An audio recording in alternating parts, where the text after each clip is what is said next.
بسم اللہ الرحمن الرحیم. میں ہوں علی شیخ اور آپ میرا یوٹیوب چینل دیکھ رہے ہیں. آج کے کچھ اہم واقعات اور ان کے اوپر سوالات وہ آپ کے سامنے رکھتے ہیں. آج جو امپورٹنٹ چیز بہت ہی اس حوالے سے ہوئی، یعنی آج 25 ستمبر دن پیر کے روز، ایک تو یہ ہوا کہ مریم نواز صاحبہ جو ہے وہ پاکستان واپس آ رہی ہیں لندن میں انتہائی اہم اجلاس کرنے کے بعد، اور میاں شہباز شریف صاحب بھی واپس آ رہے ہیں. اور ساتھ ہی ساتھ انہوں نے یہ بھی کہہ دیا ہے کہ ہم جو ہے جتنے senators, MNAs, MPAs ہیں وہ 21 اکتوبر سے لے کے 31 کے درمیان میں یا اس سے چند دن پہلے ملک سے باہر نہ جائیں، اور جو باہر گئے ہوئے ہیں وہ بھی واپس آ جائیں، کیونکہ 21 اکتوبر کو میاں نواز شریف واپس آئیں گے اور وہ ڈیٹ ڈن ہے اور ان کا ایک شاندار استقبال کرنا ہے. یہ تو ہو گئی بات، ہو گیا. سوال یہ ہے کہ اب نون لیگ کس بیانیے پر کھڑی ہے، اس کا انتخابی نعرہ کیا ہوگا؟ کیا نواز شریف صاحب نے جو جنرل فیاض اور جنرل قمر جاوید باجوہ کے احتساب کی بات کی تھی، یہ سارے جو بھاگے گئے تھے اور بتاتا بھی کوئی نہیں تھا کہ ہم کیوں گئے تھے، کیا انہوں نے نواز شریف صاحب کو ایک بار پھر قائل کر لیا ہے، یا تھوڑا جب پنجابی کہہ جو ٹا لیا ہے، پھر انہوں نے گرا لیا ہے، جس طرح سے انہوں نے تحریک عدم اعتماد کے موقع پہ نواز شریف صاحب کو قائل کر لیا تھا؟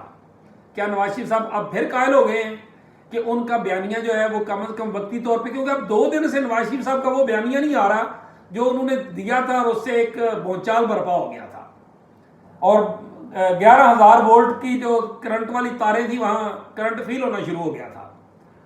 تو اب اسحاق ڈار صاحب نے بیانیہ کو بیان کیا ہے کہ ہمارا بیانیہ یہ ہوگا کہ ہم نے ملک کو 24ویں بڑی معیشت بنانا ہے. اب اس میں سے جنرل فیاض اور جنرل قمر جاوید باجوہ نکل چکے ہیں. سوال یہ ہے کہ کیا کہیں نواز شریف صاحب کو پھر یہ تو نہیں کہا گیا کہ جس طرح ہم نے تحریک عدم اعتماد میں عمران خان کو گرایا تھا تو اگلے کیس ختم کروائے تھے اور وہ سب کچھ ہوا تھا، پھر ہم اقتدار میں آئے تھے، اور آج اگر ہم سے بات ہو رہی ہے تو اسی بیاہ پہ ہو رہی ہے. پی ٹی آئی چیئرمین نے جو غلطیاں کی وغیرہ، تو اس کی وجہ سے ہم اس ماحول میں تو ایک مرتبہ اقتدار لے تو لینے دو، پھر دیکھیں گے کہ کیا کرنا ہے کیا نہیں کرنا ہے، کون سا بیانیہ چلانا ہے، کیا ہونا ہے. لیکن اس کے لیے ضروری ہے کہ اس سے پہلے الیکشن کا بیانیہ دینا ہوگا، لوگوں کو کچھ مال بیچنا ہوگا کہ کیا کرنا ہے ہم نے، تو پھر بات آگے چلے گی.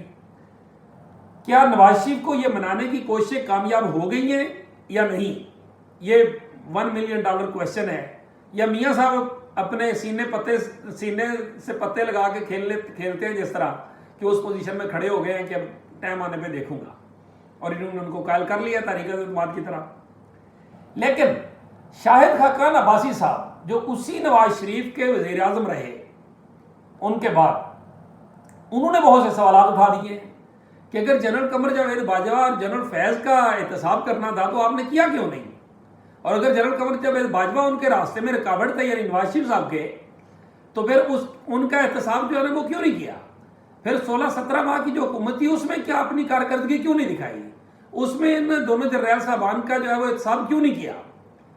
اور پھر ان کا یہ کہنا بہت امپورٹنٹ ہے شاہد خاقان عباسی کا کہ میں مسلم لیگ نون کی سیاست سے مطمئن نہیں ہوں. اگر شاہد خاقان عباسی مطمئن نہیں ہے تو عام کارکن جس کو مہنگائی نے برباد کر کے رکھ دیا وہ کیسے مطمئن ہوگا؟ عام ووٹر کیسے مطمئن ہوگا؟ اور کیا اگر کسی بہاف پہ یہ سب کچھ ہو بھی جائے گا تو کیا وہ دیر پا ہوگا؟ یہ وہ سوالات ہیں جن کا سامنا مسلم لیگ نون کو رہے گا.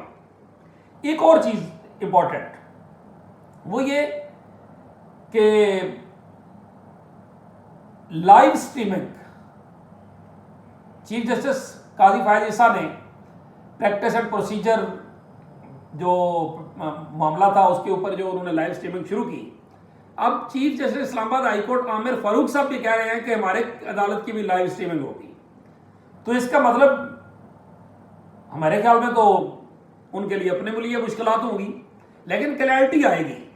شاید بہت سی ایسی چیزیں جس میں کوئی تھوڑا بہت رکھ رکھو یا کچھ چیزیں یا جن پہ اعتراضات ہوتے تھے یا جن پہ پی ٹی آئی کہتی تھی ہمارے کیس عامر فاروق صاحب کے پاس لگایا ہی نہ جائے، ہم کیس واپس لے رہے ہیں، ہم لاہور ہائی کورٹ جا رہے ہیں، تو اس طرح کی چیزیں جو ہیں وہ اس طرح سے شاید کرنا مشکل ہو جائے گا، اور عدالت پہ اعتماد جو ہے وہ بحال ہوگا، اور تھوڑی سی آسانی میسر آ جائے گی عامر فاروق صاحب کو یہ بتانے کے لیے کہ میں بھی مجبور ہوں کیونکہ لائیو جا رہا ہوں؟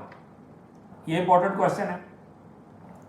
ایک اور چیز، مشاہد حسین سید جو ہمیشہ سے کہتے ہیں نا، وہ ان کا فکر ہے ٹکا کے پھٹے کھچ دیو، پھٹے پن دیو. انہوں نے تو واقعی پھٹے پن دیے.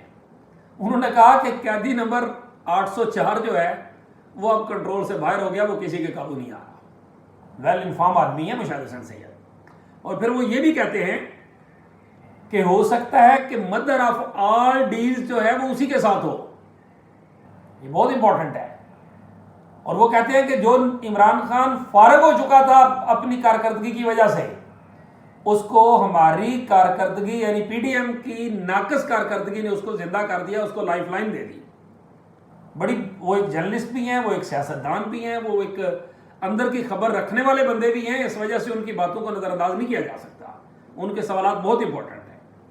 ایک اور چیز، نگران وزیر اعظم نے کہہ دیا کہ -1 یعنی عمران خان کے بغیر بھی الیکشن ہو سکتے ہیں. آج خود شیشہ نے بھی یہی کہہ دیا. اس کے اوپر پی ٹی آئی کافی چیخی ہے، اس نے شور مچایا ہے کہ یہ کیسے انتخابات ہوں گے جس میں جو ہے وہ لیول پلینگ فیلڈ نہیں ہوگی اور ایک بندے کو جو ہے وہ مائنس کیا جائے گا اور دوسرے کو پلس کیا جائے گا. اس کا مطلب ہے کہ کہیں مائنس کی کوئی بات ہو رہی ہے کہ اس کو مائنس کر دو، باقی پی ٹی آئی جو ہے وہ الیکشن لڑے، کوئی مسئلہ نہیں. 9 مئی والے جو گرفتار لوگ ہیں وہ اپنا کیس بھگتے ہیں اور باقی جو ہے وہ پی ٹی آئی بطور پارٹی الیکشن لڑے. شاید کہیں اس کی وجہ یہ بھی ہو سکتی ہے کہ پی ٹی آئی کا بچنا بھی ضروری ہے، کیونکہ جس طرح کے تیور یا جس طرح کا اندر نواز شریف صاحب کا باہر آیا ہے، ہو سکتا ہے کہ کل کہیں پھر پی ٹی آئی کی ضرورت ہی نہ پڑ جائے. اور پھر یہ کچھ اور چیزیں جو ہو رہی ہیں، جو اشارے مل رہے ہیں، وہ بھی امپورٹنٹ ہیں، جن میں کچھ لچک فیل ہو رہی ہے. ایک اور چیز، human rights commission of Pakistan نے نگران وزیر اعظم کے بیان پر جو رد عمل دیا ہے وہ بہت امپورٹنٹ ہے. انہوں نے کہا کہ ابھی تک تو چیئرمین پی ٹی آئی جو ہے اس کی سزاؤں یا باقی لوگوں کے جرم کا جو تعین ہے وہ عدالتوں نے کرنا ہے، لیکن اس طرح کی بات کرنا جو ہے یہ بالکل جمہوری تقاضوں اور انسانی حقوق اور سب کے خلاف ہے. یہ بھی بہت امپورٹنٹ ہے. ایک اور چیز، عمران ریاض خان سینئر اینکر، ان کی رہائی ہوئی ہے یا بازیابی ہوئی ہے یا وہ گھر پہنچ گئے ہیں. جس سیالکوٹ پولیس کو پتہ ہی نہیں ہوتا تھا وہ کہاں ہیں، اسی نے ٹویٹ کر کے کہا کہ وہ گھر پہنچ گئے ہیں. کہیں اس میں جس چیف جسٹس قاضی فائز عیسیٰ صاحب کی آمد، ان کی موجودگی، ان کا آنے والے دنوں میں جو ہے وہ ممکنہ اشارے، فیض آباد کیس کا 28 کو لگنا، فیض آباد دھرنا کیس، اس سب سے میں کوئی میسج یا کوئی جڑت تو نہیں ہے. یہ بھی ایک اہم کوشچن ہے. پھر ایک اور چیز، اگر نواز شریف صاحب جو ہے وہ سخت موقف اختیار کرتے ہیں تو کیا یہ عمران خان کے لیے آسانی نہیں پیدا کرے گا؟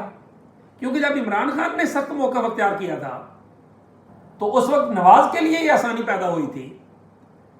تو کہیں ایسا تو نہیں ہے کہ نواز کے سخت موقف کو کول کرنے کے لیے، ڈاؤن کرنے کے لیے یہ ساری جو پرے پچاس بیٹھی تھی لندن میں، تو انہوں نے اس کو قائل کیا کہ بس تھوڑا سا ابھی ٹھنڈا کریں، کہیں ایسا نہ ہو کہ وہ پھر دوسری طرف بات چل پڑے.